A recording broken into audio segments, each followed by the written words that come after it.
بسم اللہ الرحمن الرحیم وَلَقَدْ يَسَّرْنَا الْقُرْآنَ لِلذِّكْرِ فَهَلْ مِن مُدَّكِرٍ۔ السلام علیکم ورحمۃ اللہ۔ الحمدللہ وکفیٰ وسلام علی عبادہ الذین اصطفیٰ، اما بعد فاعوذ باللہ من الشیطان الرجیم، بسم اللہ الرحمن الرحیم۔ یاسین والقرآن الحکیم۔ یاسین قسم ہے قرآن حکیم کی۔ سورہ یاسین کا آغاز ہو رہا ہے۔ سورہ یاسین بھی مکی سورت ہے، اور اس کے بارے میں یہ بات کہی گئی ہے کہ یا تو دور متوسط میں یا قیام مکہ کا جو آخری زمانہ، آخری دور ہے، اس میں یہ صورت نازل ہوئی ہے۔ اس میں 3 چیزوں پر خاص طور پر استدلال کیا گیا ہے۔ توحید پر آثار کائنات اور عقل عام، یعنی جو کائنات میں آثار پھیلے ہوئے ہیں اور انسان کی عقل کو اپیل کی گئی، ذرا سوچو غور کرو۔ توحید پر استدلال کیا ہے، آخرت پر آثار کائنات یعنی وہی چیزیں، عقل عام خود انسان کے اپنے وجود سے کہ وہ اس بات کی شہادت دیتا ہے کہ ایسا ہونا چاہیے، اور پھر نبی اکرم صلی اللہ علیہ وسلم کی رسالت کے حوالے سے کہ یہ صداقت، اس پر بات ثابت ہوتی ہے۔ اس میں مثال دے کر بھی بات بتائی گئی ہے کہ یہ ساری مشقت جو وہ کر رہے ہیں بے غرضانہ ہے، اور اسی کے ساتھ ساتھ یہ کہ خود صحیح راستے پر قائم ہے، تو یہ مضمون اس کے اندر آ رہا ہے، اور بتایا جا رہا ہے کہ اسے قبول کرنے میں، ان کی دعوت کو قبول کرنے میں لوگوں کا اپنا بھلا ہے۔ تو یہ استدلال ہے اس صورت کے اندر ہمارے سامنے آتا ہے، اور بہت یعنی اس میں اس زور کے ساتھ اس استدلال کو پیش کیا گیا ہے، اور کہا یعنی اگر اس پر غور کیا جائے تو بات ہے کہ جن کے اندر تھوڑی بھی قبول حق کی صلاحیت ہے تو وہ اسے سن کر ان کے اندر تبدیلی آتی ہے، یا وہ اسے سن کر متاثر ہوتے ہیں۔ لیکن معاملہ وہی ہے کہ جو دل کے قفل کھولے اور دل کے قفل کھول کر سب سنیں تو پھر اس کی بات جو ہے اس طرح سامنے آتی ہے، اور جب تک یہ معاملہ نہ ہو تو پھر ظاہر سی بات ہے کہ پورا قرآن بھی پڑھ جائیے، کوئی نتیجہ برآمد نہیں ہوتا ہے ان لوگوں کے اوپر جو انہوں نے اپنے کان اس کے لیے بند کر لیے ہیں۔ تو یہ بات آگے آ رہی ہے، اس میں قرآن مجید میں یہ بات بھی، اس صورت کے اندر یہ بات بھی بتائی گئی ہے۔ تو آغاز کیا ہے یاسین والقرآن الحکیم۔ یاسین یہ وہی حروف مقطعات آ گئے، قسم ہے قرآن حکیم کی، اور یہ قسم کس بات پر کھائی جا رہی ہے؟ انک لمن المرسلین، کہ تم یقیناً رسولوں میں سے ہو۔ اب یہ بات جو اس میں بتائی گئی ہے کہ قرآن مجید کی، قرآن حکیم کی، قرآن کی صفت حکمت جو ہے یہاں پر بیان کی گئی ہے۔ اچھا، یہ بات اپنی جگہ ہے کہ بعض صفات ایسی ہیں جو اللہ تعالیٰ کی صفات ہیں، اور وہ قرآن مجید کے بارے میں بھی بیان کی گئی، اس لیے کہ یہ اللہ کا کلام ہے، تو صفت حکمت اللہ کی اس کے اندر جو ہے وہ نظر آتی ہے۔ اللہ نے اس کو حکیمانہ ہے، اللہ حکیم ہے تو حکیمانہ اس کا کلام ہے، تو اس قرآن مجید کو قرآن حکیم یہاں پر اس مقام پر کہا گیا ہے۔ اور پھر اسی طرح سے کہا ہے کہ ایک زبردست چیز ہے، نہ باطل اس کے آگے آ سکتا ہے نہ پیچھے، یہ سب مضامین بھی اللہ کے اس حوالے سے سامنے آتے ہیں۔ عزیز کا لفظ جو ہے یعنی اللہ کی صفت ہے، اس قرآن مجید کے لیے بھی استعمال کیا گیا۔ تو یہ اس کے مضامین کے اعتبار سے ہے، اس کے اندر جو استدلال ہے اس کے اعتبار سے ہے۔ تو یہاں جو یہ بات بتائی جا رہی ہے کہ آپ یقیناً رسولوں میں سے ہیں، تو اور اس کے لیے استدلال کس سے کیا جا رہا ہے؟ یعنی قسم کی بات پہلے بھی یہ سامنے آ چکی ہے کہ اللہ کا قسم کھانے کا مطلب کیا ہے کہ جس چیز کی قسم کھائی جا رہی ہے یہ استدلال کے طور پر پیش کیا جا رہا ہے، جس سے استدلال کیا جا رہا ہے، دلیل ہے، یہ شہادت دیتی ہے اس بات پر جو آگے بیان کی جا رہی ہے، ورنہ اصل تو اللہ تعالیٰ خود، تو کسی گواہی کی کیا ضرورت ہے؟ تو یہ لوگوں کے سامنے حقیقت کو واضح کرنے کے لیے غور کرو تم اس پر۔ تو یہ قرآن مجید یہ اتنا حکمت سے لبریز جو یہ کلام ہے، یہ ایسا کلام ہے کہ یہ خود اس بات پر شہادت دیتا ہے کہ جو شخص ایسا حکیمانہ کلام پیش کر رہا ہے وہ یقیناً اللہ کا رسول ہے، یعنی انسان کے بس کی بات نہیں ہے، کوئی انسان ایسا کلام تصنیف کرنے پر قادر نہیں ہے۔ اور جو لوگ محمد صلی اللہ علیہ وسلم کو جانتے تھے وہ ہرگز غلط فہمی میں مبتلا نہیں ہو سکتے تھے کہ یہ کلام آپ خود گھڑ کر لا رہے ہیں، یعنی آپ کے بارے میں جانتے تھے، پوری زندگی ان کی آپ کی جو ان کے سامنے گزری تھی، یعنی کوئی ایسے تعلیم کا بندوبست نہیں تھا یا کوئی ایسا فرد نہیں تھا اسے سیکھ کر ہی قرآن جو وہاں پیش کر دیا جائے۔ تو یہ سراسر جو ہے حکمت پر مبنی کلام یہ اللہ کی طرف سے آ رہا تھا، اس کلام خود اس بات کی شہادت دے رہا ہے، اور جب اللہ کی طرف سے آ رہا ہے تو رسول کے ذریعے آ رہا ہے، یعنی اس کا جو پیش کرنے والا ہے تو وہ اللہ کا نمائندہ ہے، رسول ہے۔ تو یہ رسالت پر استدلال ہے جو اس میں کیا جا رہا ہے۔ علی صراط مستقیم، آپ سیدھے راستے پر ہیں، یعنی کہا گیا کہ انک لمن المرسلین علی صراط مستقیم، تم یقیناً رسولوں میں سے ہو، سیدھے راستے پر ہو۔ تنزیل العزیز الرحیم، یہ قرآن غالب اور رحیم ہستی کا نازل کردہ ہے۔ تو اب یہ بات، یہ دلیل آگے چل کر سامنے آئے گی اور اس پر بات ہوگی کہ اعلیٰ صراط مستقیم، آپ کا سیدھے راستے پر ہونا اور رسول کی حیثیت سے اپنے آپ کو پیش کرنا، یہ خود ایک استدلال ہے ان لوگوں کے لیے جو تسلیم نہیں کر رہے ہیں۔ تو پیچھے آگے ایک مثال آ رہی ہے، اسی مقام پر اس کو دیکھیں گے۔ یہاں جو ایک بات کہی کہ یہ تنزیل العزیز الرحیم، ایک ایسی ہستی کی طرف سے جو عزیز، زبردست، سب پر غالب اور رحمت رحیم بھی ہے، یہ اللہ تعالیٰ کی دو صفات یہاں جمع ہوئی ہیں۔ تو ایک بات تو یہ ہے کہ یہ جس کی طرف سے پیش کیا جا رہا ہے وہ کوئی ایسی ہستی نہیں ہے کہ جس کی بات مانو نہ مانو کوئی فرق نہیں پڑتا ہے۔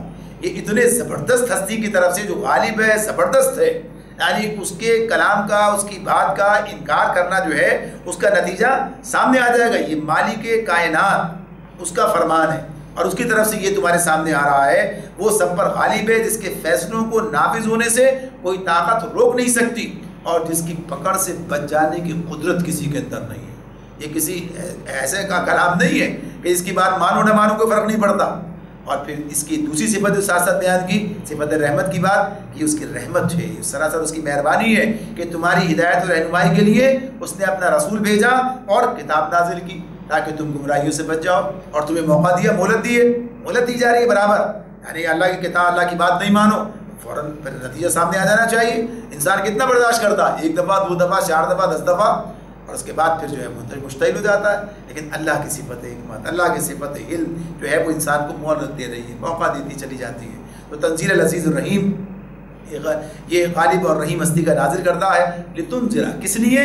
لتنذر قوما ما انذر آباؤہم فہم غافلون، تاکہ تم خبردار کرو ایک ایسی قوم کو جس کے باپ دادا خبردار نہیں کیے گئے تھے اور اس وجہ سے وہ غفلت میں پڑے ہوئے ہیں، اس وجہ سے وہ غفلت میں پڑے ہوئے ہیں۔ آپ دیکھیے ابھی جو پیچھے مضمون پچھلی نشست میں سامنے آیا تھا، اس میں یہ بات تھی، انہوں نے کیا کہا تھا؟ اگر ہمارے پاس آتا تو ہم پہلے والوں سے زیادہ راست رو ہوتے۔ یعنی تو اللہ تعالیٰ کہتے ہیں کن کی طرف؟ جن کے پاس طویل زمانے سے کوئی آیا نہیں تھا، باپ دادا خبردار نہیں کیے گئے تھے۔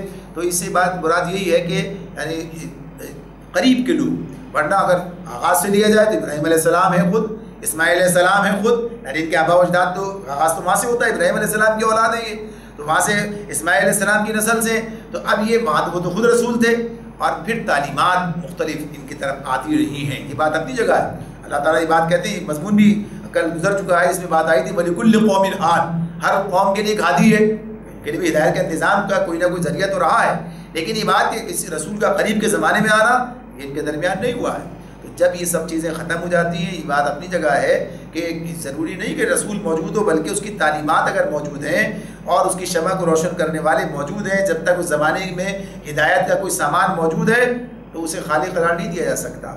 تو ان کے زمانے تک بھی یہ بات اپنی جگہ آتی ہے کہ کسی نہ کسی درجے میں توحید کا تصور پایا جاتا ہے، حالانکہ ظاہر رسول کے آنے کا مطلب یہ ہے کہ وہ چیزیں اب اس طرح موجود نہیں رہی ہیں، ختم ہو گئی ہیں۔ تو اس طرح سے جب ایک نبی کی تعلیمات کے اثرات مٹ جاتے ہیں کسی قوم کے اندر یا اس میں مکمل تحریف ہو جاتی ہے تو پھر دوسرے نبی کی بعثت ناگزیر ہوتی ہے۔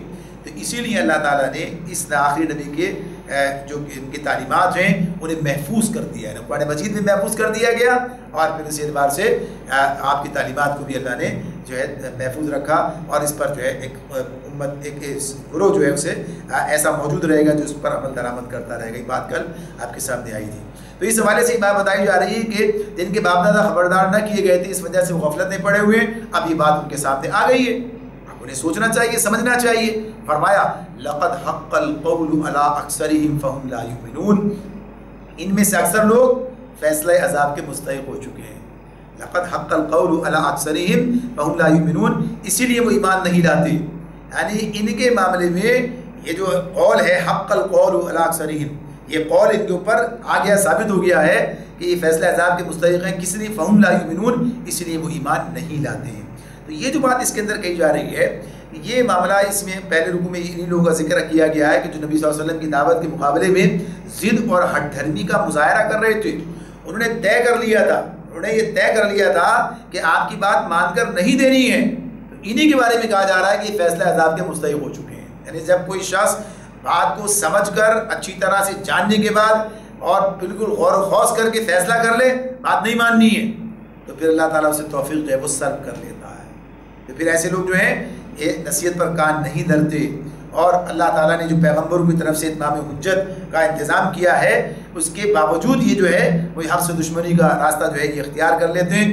تو پھر یہی مضمون آگے سامنے اور بھی آ رہا ہے. اس میں اللہ تعالیٰ یہ بات بیان کر رہے ہیں کہ یہ کون جو ہے وہ آپ کی بات سے فائدہ اٹھائے گا اور کون جو ہے اس ہدایت کو قبول کرے گا, اس کا ذکر آگے آیا ہے. تو یہاں پر یہ بتایا گیا کہ جب ان لوگوں نے ضد اور ہٹ درمی اختیار کی تو پھر اللہ نے ان کو چھوڑ دیا. آگے اسی بات کو بیان کیا انا جعلنا فی اعناقہم اغلالا فہی الی الاذقان فہم مقمحون. ہم نے ان کی گردنوں میں طوق ڈال دیے ہیں جن سے وہ ٹھوڑیوں تک جکڑے گئے ہیں, اسی لیے وہ سر اٹھائے کھڑے ہیں. تکبر جو ہے کہیے تو کیا ہے یہ طوق سے مراد کیا ہے؟ ان کی اپنی ہٹ درمی ہے جو قبول حق میں مانے ہیں. اور یہ جو ٹھوڑیوں تک جکڑنے کی بات ہے کیا کہ وہ تکبر جو ان کا ہے اس نے وہ گردن کی جو اکڑ ہے وہ یہ جو انہیں بات نہیں ماننے دے رہی. جب کسی کے اندر کوئی یہ اکڑ پیدا ہو جاتی ہے ضد اور ہٹ دھرمی اور تعصب اور تکبر اور نخوت جو پیدا ہو جاتی ہے تو پھر نتیجہ کیا نکلتا ہے؟ وہ بات سننے کے لیے تیار نہیں ہوتا ہے, وہ بات ماننے کے لیے تیار نہیں ہوتا, وہ سوچنے سمجھنے کے لیے تیار نہیں ہوتا. تو گویا یہ ضد اور ہٹ دھرمی کے گلے کا توق بن گئی ہے. اب انہیں آپ جب کسی کے توق کو تو وہ نیچے دیکھ نہیں سکتا, اپنے آپ کو نہیں دیکھ سکتا, تو یہ کیفیت ان کی ہے. تو بتا دیا سر اٹھائے کھڑے ہیں. وَجَعَلْنَا مِن بَيْنِ أَيْدِيهِمْ سَدًّا وَمِنْ خَلْفِهِمْ سَدًّا وَمِنْ خَلْفِهِمْ سَدًّا فَأَغْشَيْنَاهُمْ فَهُمْ لَا يُبْصِرُونَ. ہم نے ایک دیوار ان کے آگے کھڑی کر دی ہے اور ایک دیوار ان کے پیچھے. ہم نے انہیں ڈھانک دیا ہے, انہیں اب کچھ نہیں سوچتا. یعنی آگے دیوار کھڑی کر دینا, پیچھے دیوار کھڑی کر دینا کیا ہے؟ ایک تو یہ کہ ہٹ درمی کا معاملہ آ گیا, تعصب استکبار کا معاملہ آ گیا. اب یہ پیچھے اور آگے کا معاملہ کیا ہے؟ نہ پچھلی تاریخ سے سبق لیتے ہیں نہ آگے کے بارے میں سوچنے کے لیے تیار ہے, مستقبل کے بارے میں سوچنے کے اس کے نتائج کیا نکلیں گے, اس جو طرز عمل اختیار کر رکھا ہے کیا ہوگا, اس کا نتیجہ کیا سامنے آئے گا. تو غرض یہ کہ ایک ایسی کیفیت میں ہے کہ جہاں انسان کی بصیرت ختم ہو جاتی ہے, بس بصارت یہ جانوروں کی طرح سے. تو وہ کچھ سمجھنے کے لیے تیار نہ تو پچھلی تاریخ سے سبق لیتا ہے اور نہ آگے کے بارے میں سوچنے کے لیے تیار ہوتا ہے. تو یہ پردے ہیں جو ان کے اوپر فَأَغْشَيْنَاهُمْ فَهُمْ لَا يُبْصِرُونَ. ہم نے انہیں ڈھانک دیا ہے, اب انہیں کچھ نہیں سوچتا ہے. وَسَوَاءٌ عَلَيْهِمْ أَأَنذَرْتَهُمْ أَمْ لَمْ تُنذِرْهُمْ لَا يُؤْمِنُونَ. ان کے لیے یکساں ہے, تم انہیں خبردار کرو یا نہ کرو یہ نہ مانیں گے, یعنی لا یؤمنون, یہ ایمان نہیں لائیں گے. تو یہ بات جو بیان کی جا رہی ہے, سورہ بقرہ کا آغاز ہوا تھا, وہاں بھی یہ بات ہمارے سامنے آئی تھی, صُمٌّ بُکْمٌ عُمْیٌ فَهُمْ لَا يَرْجِعُونَ. یہ بات اللہ نے بتائی نا, وہاں پر بھی بات کہی ہے یَقَائِدَ الَّذِينَ كَفَرُوا سَوَاءٌ عَلَيْهِمْ أَأَنذَرْتَهُمْ أَمْ لَمْ تُنذِرْهُمْ لَا يُؤْمِنُونَ. یہ مضمون وہاں بھی اسی آیت کا وہاں پر ہمارے سامنے آتا ہے. تو وہاں اللہ نے بتایا ختم اللہ علی قلوبہم وعلی سمعہم وعلی ابصارہم غشاوہ. اللہ نے ان کے مہر کر دی ہے. تو کیوں کر دیتا ہے مہر؟ قانون بتا دیا الگ سے. وہ اسی اعتبار سے بتا دیا کہ جب کوئی ضد ہٹ درمی تکبر تعصب اور یہ اختیار کر لیتا ہے استکبار, اللہ تعالیٰ اسے چھوڑ دیتا ہے, ادھر ہی جانے دیتا ہے, پھر اس پر یہ مہر لگ جاتی ہے, توفیق سلب کر لی جاتی ہے. تو اسی میں بات بتا دی گئی کہ یہ معاملہ اپنی جگہ پر, لیکن یہاں اس کا مطلب یہ نہیں ہے کہ آپ تبلیغ کرنا چھوڑ دیجیے, اب تبلیغ کرنا بیکار ہے, بلکہ اس کا مطلب یہ ہے کہ یہ آپ اپنا کام جاری رکھیے. اگر آپ کے کام کا کوئی نتیجہ نکلتا ہوا کچھ لوگوں کے حوالے سے سامنے نہیں آ رہا ہے تو ان کی روش سے دل شکستہ اور مایوس نہ ہوئیے, اس کی بنیاد پر اپنا کام نہ چھوڑ بیٹھیے. یہ تو ہے ہی اس مقام کے مستحق, اللہ نے ان کے بارے میں فیصلہ کر دیا ہے. البتہ آپ کو انہی کے درمیان میں وہ لوگ بھی ملیں گے جو اس بات کو تسلیم کریں گے. تو آگے کیا کہا؟ انما تنذر من اتبع الذکر وخشی الرحمن بالغیب. انما تنذر من اتبع الذکر وخشی الرحمن بالغیب فبشرہ بمغفرۃ واجر کریم. اللہ تعالیٰ نے فرمایا تم تو اسی شخص کو خبردار کر سکتے ہو, یعنی تمہاری بات سے فائدہ کون اٹھائے گا؟ جو نصیحت کی پیروی کرے اور بے دیکھے, یعنی غیب میں رہتے ہوئے خشی الرحمن بالغیب, اور خشیت اختیار کرے رحمان کی غیب میں رہتے ہوئے, یعنی بے دیکھے اللہ سے رحمان سے ڈرے. فبشرہ بمغفرۃ واجر کریم, اسے مغفرت اور اجر کریم کی بشارت دے دو. تو یہ لوگ کہاں ملیں گے؟ یعنی جن لوگوں کا ذکر یہ ہو رہا ہے کہ یہ ایسے لوگ جو ہیں تو یہ لوگ بھی لوگوں کے درمیان ہی ملیں گے. یعنی یہ بات اللہ تعالیٰ بتا رہے ہیں, یہی مضمون سورہ فاتر میں بھی آیا تھا ہمارے سامنے. یہ مضمون اللہ تعالیٰ نے یہ بات بتائی تھی کہ آپ کی بات یہ کون اس ہدایت کو سنتا ہے, کون جو بے دیکھے رحمان سے ڈرتا ہے اور نماز قائم کرتا ہے. بھائی مضمون اس طرح آیا تھا. اب یہاں پر اللہ تعالیٰ نے اس کو اس طرح سے بتا دیا کہ جہاں خشیت الہی موجود ہے، جہاں کوئی یہ تصور موجود ہے، انسان اپنی یعنی سلیم الفطرت ہے اور حقیقت اس کے سامنے ابھی واضح نہیں ہو سکی ہے، تو وہ حقیقت کی طرف پیش قدمی کر رہا ہے، آگے بڑھ کر جان لے گا.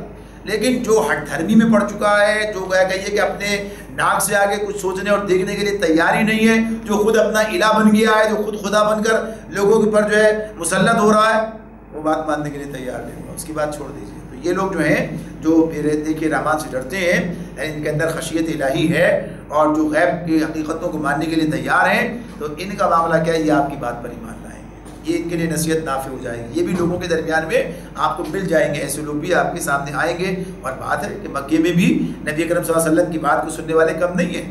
یعنی آپ کی بات کو سنا ہے، مانا ہے، تسلیم کیا ہے. ان حقیقتوں سے انہوں نے یہ گویا ان کے دل کی آواز بن کر سامنے آئی ہے. اور گویا کہ یہ عرب میں اسلام کس طرح پھیل گیا ہے، تو فرما دیا کہ انہیں فبشروا بمغفرۃ واجر کریم، انہیں مغفرت اور اجر کریم کی بشارت دے دو ایمان لانے کی بنیاد پر. انا نحن نحیی الموتى انا نحن نحیی الموتى ونکتب ما قدموا وآثارهم وكل شیء احصیناہ فی امام مبین. ہم یقیناً ایک روز مردوں کو زندہ کرنے والے ہیں.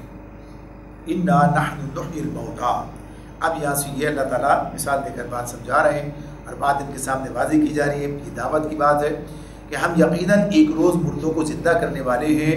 جو کچھ افعال انہوں نے کیے ہیں وہ سب ہم لکھتے جا رہے ہیں، اور جو کچھ آثار انہوں نے پیچھے چھوڑے ہیں وہ بھی ہم ثبت کر رہے ہیں. ہر چیز کو ہم نے کھلی کتاب میں درج کر رکھا ہے. اب یہ بات تو اپنی جگہ ہے. کچھ لوگ تو اس بات کو تسلیم نہیں کر رہے تھے کہ مرنے کے بعد دوبارہ زندگی ہوگی. پہلی بات یہ بتا دی کہ یقیناً ایسا ہوگا، یقیناً ایسا ہوگا کہ ہم ایک روز مردوں کو زندہ کرنے والے ہیں. یعنی حشر کے دن تمام لوگوں کو دوبارہ زندہ کر دیا جائے گا، یعنی دوبارہ انہیں زندگی دے دی جائے گی. اور پھر وہاں پر جو معاملہ ہوگا، تو وہاں کے حشر کے میدان میں جو کچھ معاملہ انسان کے ساتھ کیا جائے گا، جو اس کا حساب و کتاب کا معاملہ ہوگا، جو عدالت وہاں پر لگے گی اور جو جزا و سزا اس کے سامنے آنے والی ہے، وہ کس بنیاد پر ہے؟ وہ دنیا میں کیے ہوئے اعمال کا نتیجہ دیکھے گا. وہاں جو حساب ہو رہا ہے وہ کس چیز کا حساب ہو رہا ہے؟ دنیا میں کیے جانے والے اعمال کا حساب ہو رہا ہے. تو اس کے لیے ضروری ہے کہ دنیا کے کیے ہوئے اعمال جو ہیں وہ محفوظ کیے جائیں، مرتب کیے جائیں، ریکارڈ رکھا جائے. جب ریکارڈ ہی موجود نہیں ہے، جب مرتب کیا ہی نہیں ہے، تو پھر کیسے پتہ چلے گا؟ تو یہ بات بتا دی کہ تم تو کرتے ہو بھول جاتے ہو. ہمارا معاملہ کیا ہے؟ انسان عمل کرتا ہے آگے بڑھ جاتا ہے. یعنی انسان کا معاملہ اسی اعتبار سے، یعنی چاہے گناہ کی بات ہو، گناہ پہ گناہ کرتا جاتا ہے، بھولتا جاتا ہے، آگے بڑھ جاتا ہے. لیکن اللہ کے پاس ہر چیز محفوظ کی جا رہی ہے. اسی طرح نیکیوں کا معاملہ بھی ہے کہ نیکیاں کر کے انسان آگے بڑھتا ہے، وہ بھی اس کے پاس محفوظ کی جاتی ہیں. تو یہاں جو چیز بتائی جا رہی ہے، پہلے تو اللہ تعالیٰ یہ کہتے ہیں کہ وَنَكْتُبُ مَا قَدَّمُوا وَآثَارَهُمْ. ہم لکھتے جا رہے ہیں. نکتبو یعنی اللہ نے یہ انتظام کر دیا، یہ افعال جو ہے لکھے جا رہے ہیں. اب اللہ تعالیٰ لکھ رہے ہیں، کون لکھ رہا ہے؟ کہا ہے نا کرامن کاتبین، معزز کاتب جو لگا دیے، اللہ نے مقرر کر دیے. یعلمون ما تفعلون، جو تم کرتے ہو جانتے ہیں. یعنی وہ لکھ رہے ہیں. کاتبین نام ان کا کاتب رکھا ہے، لکھنے والے کرامن کاتبین، معزز کاتب. تو یہ بات اپنی جگہ کہ یہ سب چیزیں سارا نامہ اعمال جو ہے مرتب کیا جا رہا ہے. لیکن یہاں جو دوسری بات اہم سامنے آ رہی وہ کیا ہے؟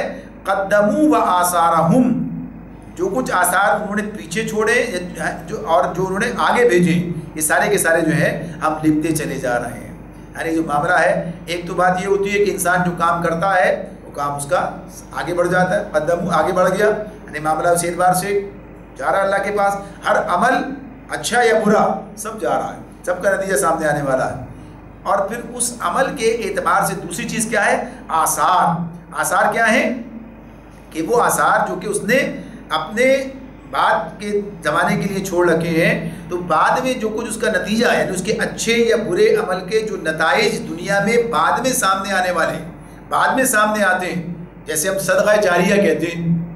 بات ہے نا، صدقہ جاریہ کیا ہے؟ جو عمل یعنی ایسا عمل کیا جائے جس کے اثرات بعد میں بھی جاری رہیں. یعنی انسان تو مر جائے لیکن اس کی نیکی باقی رہے.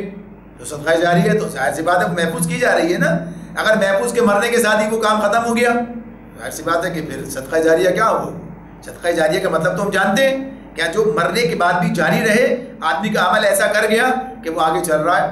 یعنی کوئی ایسا خدمت کا کام کر گیا لوگوں کے کام آ رہا ہے، یا وہ کوئی ایسا دین کا کام کر گیا کہ دین کی تعلیم اس نے لوگوں کو دی جس پر لوگ عمل پیرا ہیں اور وہ بات آگے بڑھے. یہ سب کام کیے نا لوگوں نے.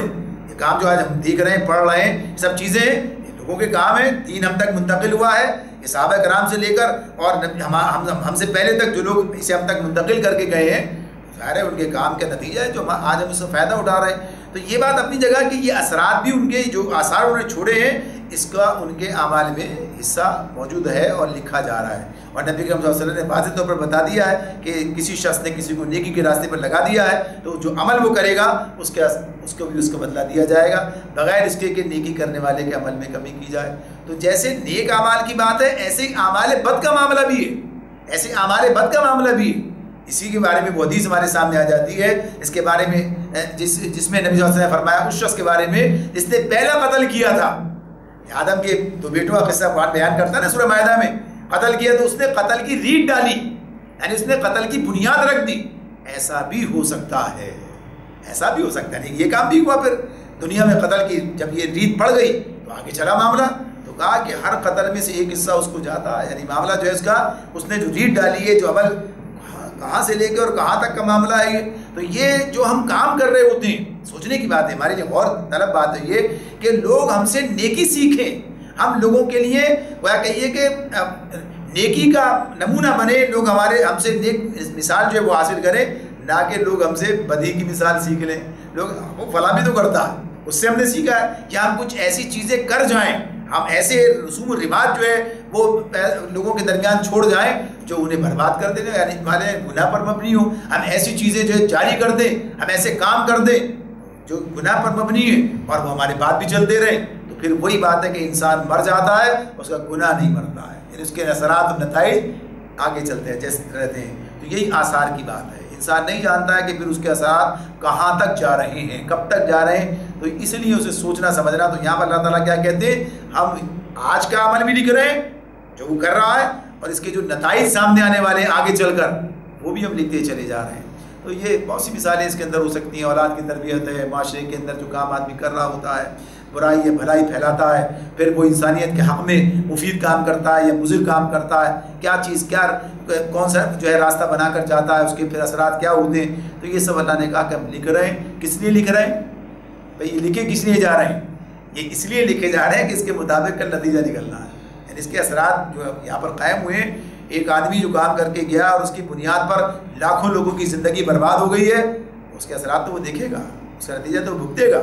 اس کے سامنے تو یہ بات آئے گی.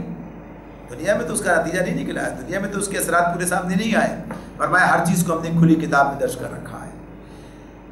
وَاضْرِبْ لَهُم مَثَلًا أَصْحَابَ الْقَرْيَةِ إِذْ جَاءَهَا الْمُرْسَلُونَ. اب اللہ تعالیٰ ایک مثال کے ذریعے سے بات کو سمجھا رہے ہیں، اور یہ بات لوگوں کی مشرکین مکہ کے سامنے رکھی جا رہی ہے کہ بس ذرا تم سوچو اور غور کرو تمہارا طرز عمل کیسا ہے، بالکل انہی لوگوں کے مطابق ہے.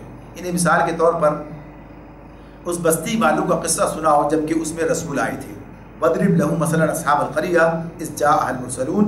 جبکہ اس میں رسول آئے تھے. یہاں ہمارے سامنے کوئی ایسی چیز نہیں ہے قرآن و حدیث میں جس سے یہ پتہ چل سکے کہ وہ بستی کون سی تھی اور وہ رسول کون سے تھے اور کس زمانے میں آئے.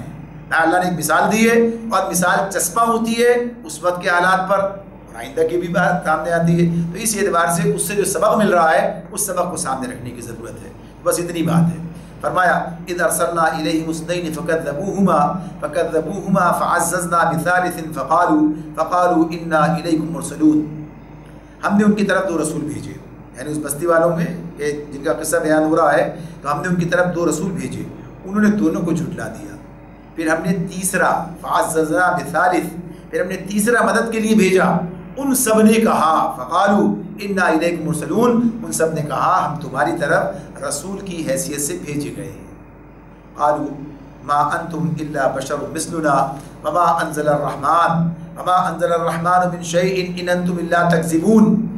تو بستی والوں نے کہا تم کچھ نہیں ہو مگر ہم جیسے ہی چند انسان، اور وما انزل الرحمن من شيء، اور رحمان نے کوئی چیز نازل نہیں کی ہے. ان انتم الا تکذبون، ان انتم الا تکذبون، تم محض جھوٹ بولتے ہو.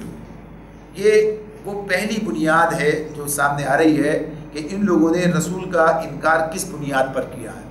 اب آپ یہ دیکھ سکتے ہیں کہ جیسے بات ہو رہی تھی کہ یہ مثال ان لوگوں کے حوالے سے ہے، یعنی مشرکین مکہ کے حوالے سے بات آ رہی ہے. یار جن لوگوں کے سامنے بات ہو قصے کہانی کتاب تو قرآن مجید ہے نہیں کہ چلو کچھ قصے جمع کر دیے جائیں، پرانے قصے سنا دیے جائیں، دوہرا دیے جائیں، لوگوں کے سامنے آ جائیں. یہ مطلب نہیں ہے ان کی وقت گزاری کے لیے، بلکہ وہ بات کی جا رہی ہے جو ان کے حالات کے اعتبار سے جو کچھ وہ کر رہے ہیں تو ان مثالوں سے انہیں سبق دیا جا رہا ہے، سمجھایا جا رہا ہے. تو یہاں بھی معاملہ ہے یہ کہ یہ جو کہتے ہیں کہ انہوں نے ان کا جو پہلا استدلال ہے اور جو ان کے اعتراض ہے وہ کیا ہے، ما انتم الا بشر مثلنا. وہ کہتے ہیں کہ تم کچھ نہیں ہو لیکن ایک بشر ہماری طرح کی، الا بشر مثلنا. یہ پہلے بھی لوگوں کے دماغ میں یہ فطور تھا، اس وقت بھی تھا، اب بھی ہے، اب بھی ہے. اور اس کی بات اس طرح سے آتی ہے، بعض اوقات ایسا ہوتا ہے، یعنی اگر آپ دیکھیں تو یہ حقیقت سامنے آتی ہے. کچھ لوگ وہ ہیں جنہوں نے انسان ہونے کی بنیاد پر انہیں رسول نہیں تسلیم کیا، اور کچھ لوگ ایسے بھی بگاڑ میں آگے بڑھے کہ جب انہوں نے رسول مان لیا تو ان کے انسان ہونے کا انکار کر دیا. یعنی انہوں نے رسول مان لیا تو ان کے انسان ہونے کا انکار کر دیا. جیسے عیسیٰ علیہ السلام کے بارے میں بات آتی ہے سامنے ہمارے کہ انہیں کہہ دیا، اور یہاں بھی ایسی چیز آپ کے سامنے آ سکتی ہے. تو بنیادی طور پر یہ بات ہمیں بتائی جا رہی ہے کہ وہاں جو بگاڑ کی بنیاد کیا ہے، وہ کہتے ہیں تم کچھ نہیں ہو مگر ہم جیسے انسان. تو یہی بات مشرکین مکہ بھی کہتے تھے نبی اکرم صلی اللہ علیہ وسلم کے بارے میں کہ کہتے وقالوا ما هذا الرسول یاکل الطعام ویمشی فی الاسواق. یہ کہتے کہ کیسا رسول ہے جو کھانا کھاتا ہے اور بازاروں میں چلتا پھرتا ہے. جو انسان سب لوگ کام کرتے ہیں وہی کام یہ بھی کرتا ہے. تو یہ کون کہہ رہا تھا؟ سورہ فرقان میں یہ آیت ہے، آیت 7، جس میں مشرکین مکہ کا یہ قول نقل کیا گیا ہے کہ وہ یہ بات کہتے ہیں. پہلے والے بھی کہتے تھے، تو یہ آج کے دور کے لوگ بھی یہ بات کہہ رہے ہیں. تو یہ کوئی نئی بات نہیں ہے، کوئی نرالی بات نہیں ہے کہ جس کے بارے میں کہا جائے کہ آج ان لوگوں نے کوئی ایسی چیز کہہ دی ہے. تو یہ اللہ تعالیٰ بار بار یہ بات بتا رہے ہیں. قرآن مجید کی اتنی آیات اس حوالے سے سامنے آتی ہیں جس کے اندر یہ مضمون سامنے آ جاتا ہے کہ یہ لوگ کہتے ہیں کہ تم یعنی آپس میں سرگوشیاں کر رہے ہیں، تم ہم اپنی جیسے ایک بشر کے پیچھے ایمان لا رہا ہو، اس کے پیچھے جا رہا ہو. یہ تو کچھ نہیں ہے، تو جادو ہے جیسی باتیں بیان کر رہا ہے.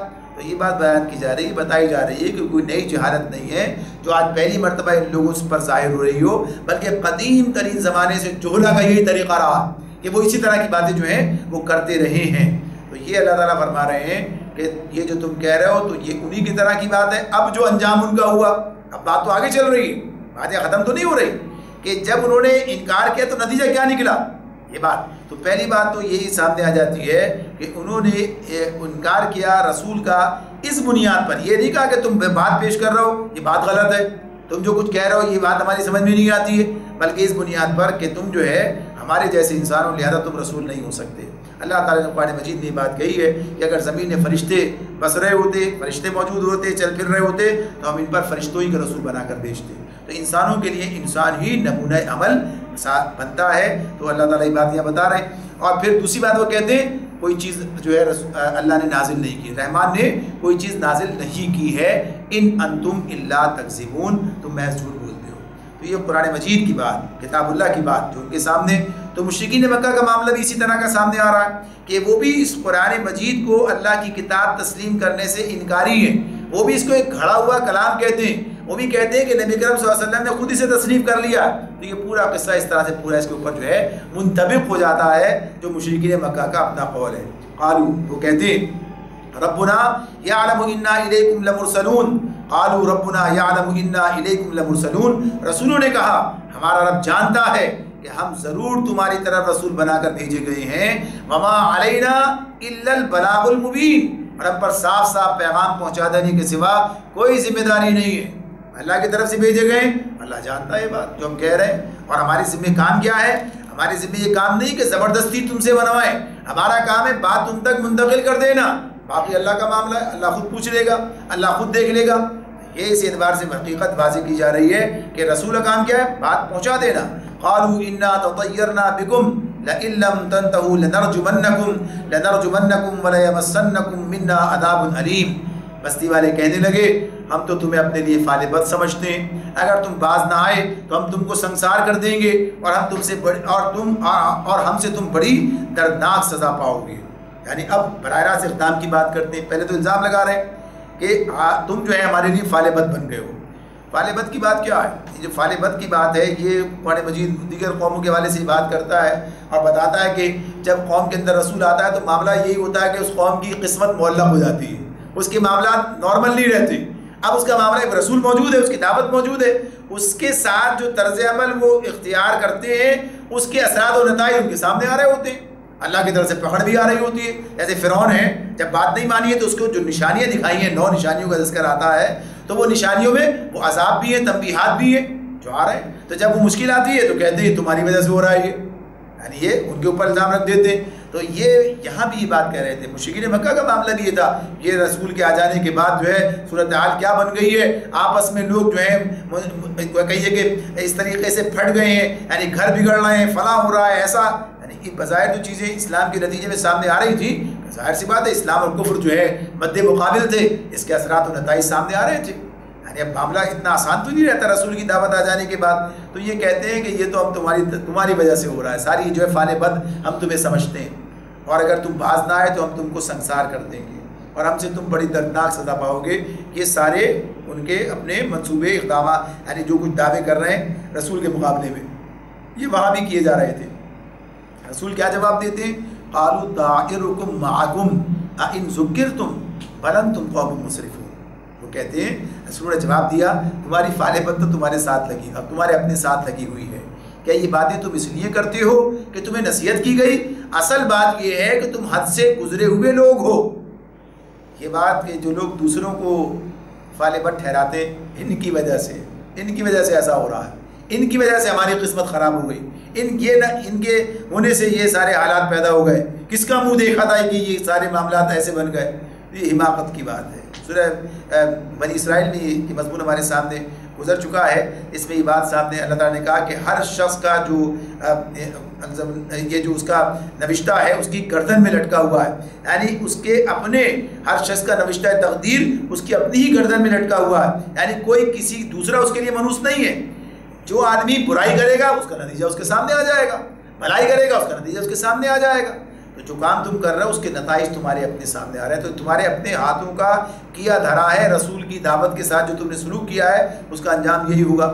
تو معاملہ یہی ہے کہ تم یہ سب کچھ باتیں جو کر رہے ہو اس بنیاد پہ کر رہے ہو کہ تمہارے سامنے تمہیں نصیحت کی گئی ہے، اور مسئلہ یہ ہے بل انتم قوم مسرفون، اصل مسئلہ یہ ہے کہ تم حد سے گزر جانے والے۔ مسرف کا لفظ جو استعمال ہوتا ہے، مسرف جو ہے وہ صرف اس لیے نہیں اسراف کرنا، اسراف تو ہم کہتے ہیں مال میں اسراف کر لیا، بلکہ حد سے گزر جانا، ہر قسم کے حد سے جو حدود اللہ نے مقرر کی ہیں ان حدود کو پامال کرنے والے مسرفین کہلاتے ہیں۔ اس لیے کہا ولا تطیعوا المسرفین، مسرفین کی اطاعت نہ کرو، یعنی انہیں اپنا لیڈر نہیں بناؤ، ان کے پیچھے نہیں جاؤ۔